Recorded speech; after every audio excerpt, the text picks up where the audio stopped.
tornei-me deputado para representar o povo paulista no melhor interesse da minha nação.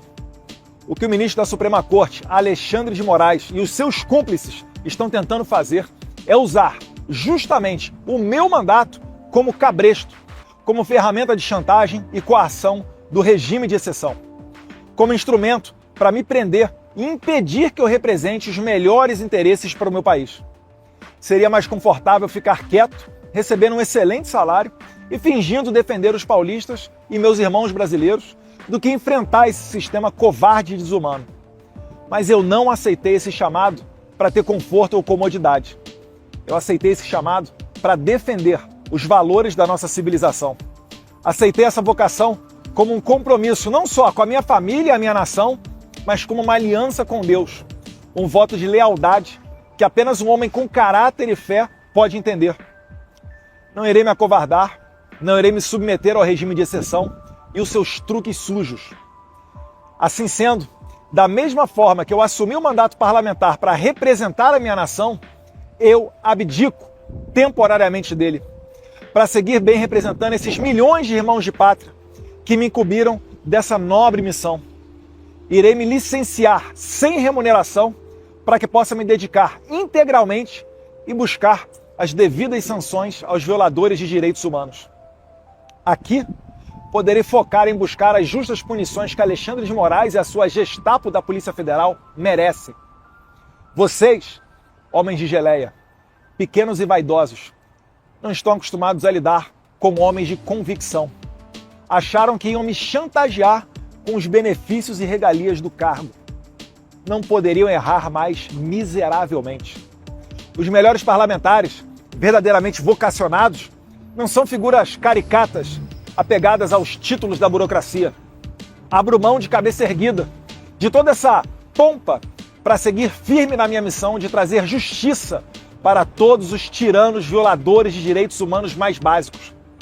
Eu estou falando de vocês, os psicopatas que prenderam mães de família, idosas, trabalhadores e todo tipo de pessoa comum e inocente.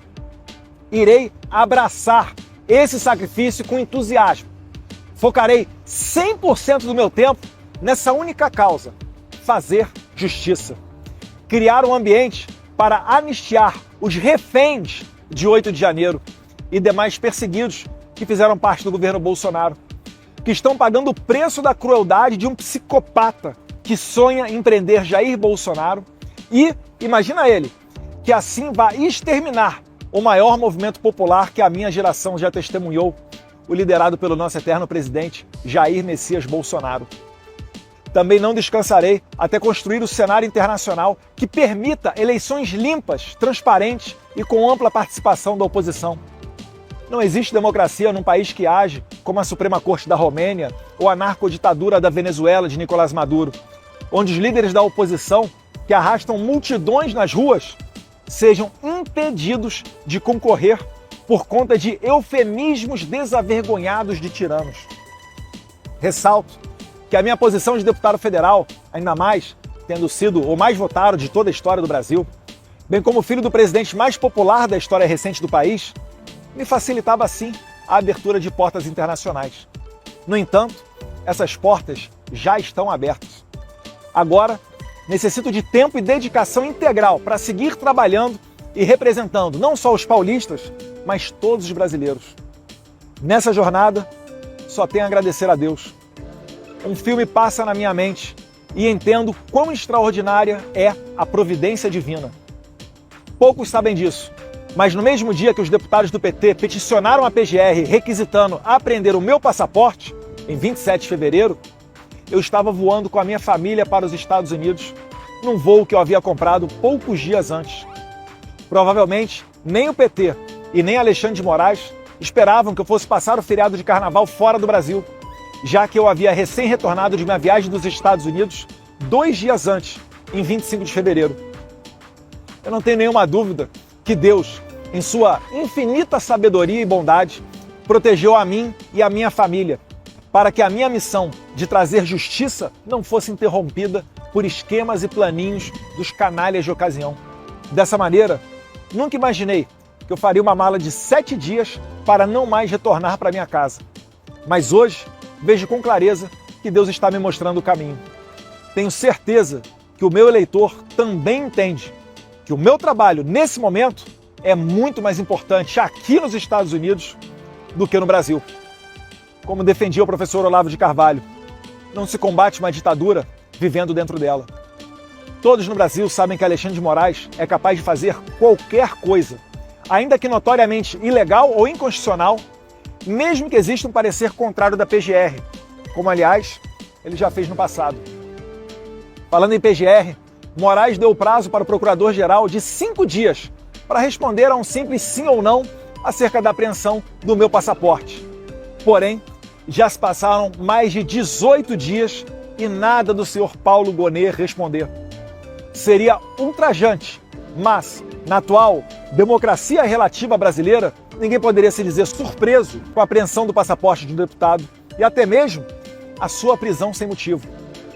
Ao bem da verdade, fatos muito piores já ocorreram, como a morte na cadeia do Clesão, a condenação a quase 9 anos de cadeia do deputado federal Daniel Silveira, que recebeu indulto do então presidente Jair Bolsonaro e pela primeira vez na história do país, o indulto foi covardemente cancelado pelo STF.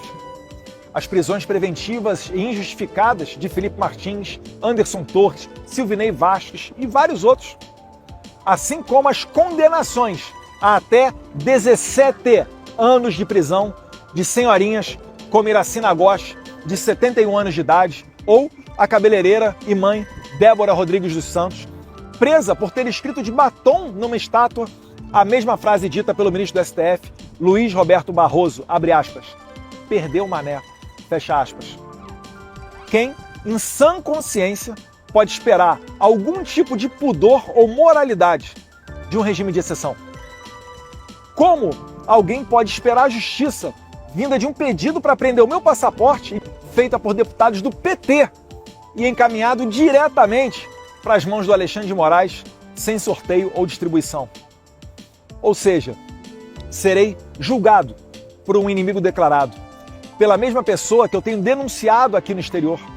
Serei julgado, de acordo com o juiz Marco Antônio, assessor de Moraes, pelo cara que quer me pegar de qualquer forma. Lembram dos artigos do Glenn Greenwald? Esta é a pessoa que está me inserindo criminosamente no processo de golpe de Estado da Disneylândia, também conhecido como golpe de 8 de janeiro. Certamente, não é fácil me afastar temporariamente do cargo de deputado federal. Não é fácil saber que o meu pai pode ser injustamente preso e talvez eu jamais tenha a chance de reencontrá-lo pessoalmente de novo. Não tenho dúvida que o plano dos nossos inimigos é encarcerá-lo para assassiná-lo na prisão ou deixá-lo lá perpetuamente, assim como aconteceria com Donald Trump caso não tivesse sido reeleito agora em 2024.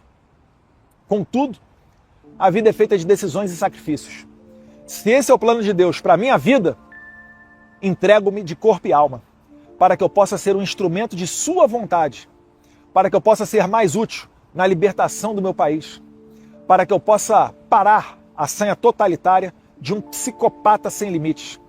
Sim, eu aceito esse sacrifício com honra.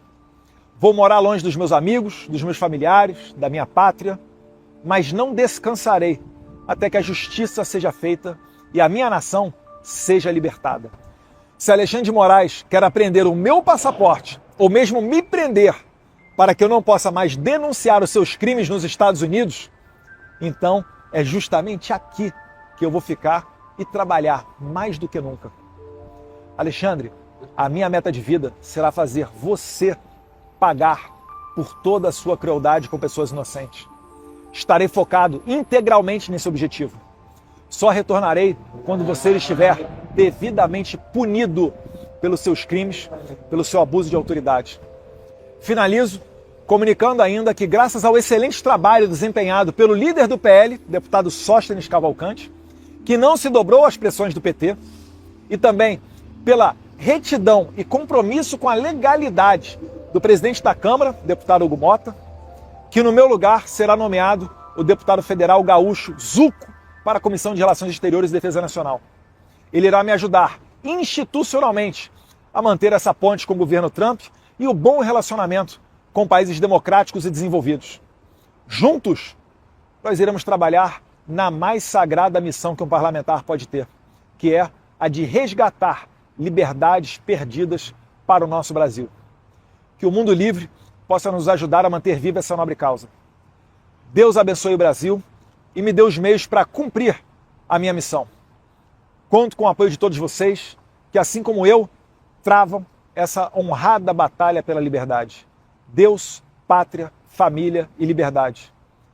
Deus abençoe o Brasil, Deus abençoe a América.